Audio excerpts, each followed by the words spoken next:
Alors on voit que ce qui est clé, c'est que on leur posait la question de savoir si, au moment de l'achat du véhicule, en fait, on leur a présenté, on leur a fait une démonstration, en fait, des équipements connectés.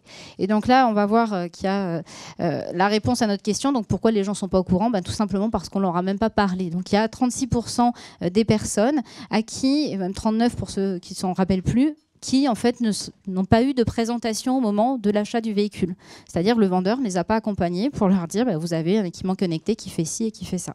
Donc c'est des occasions qui sont clairement qu'on va qualifier clairement de manquer, et c'est extrêmement dommage parce que, encore une fois, il y a des enjeux de court terme, c'est-à-dire je valorise mon véhicule en temps 1, mais il y a des enjeux de moyen et long terme.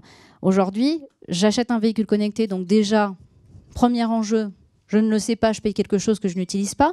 Le deuxième enjeu, effectivement, c'est que je ne sais pas que j'ai un véhicule connecté, donc je ne l'utilise pas, je n'utilise pas mes équipements. Et bien sûr, l'enjeu final, qui est le plus dommageable pour le secteur et pour l'industrie, c'est que je vais aller utiliser d'autres équipements qui ne sont pas ceux qui sont à bord de mon véhicule.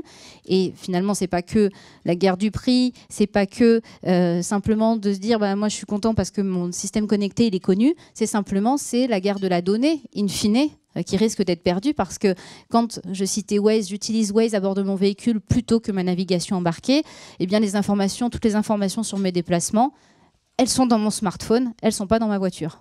Dans les pays du Sud, c'est là où finalement il y a le plus d'accompagnement au départ.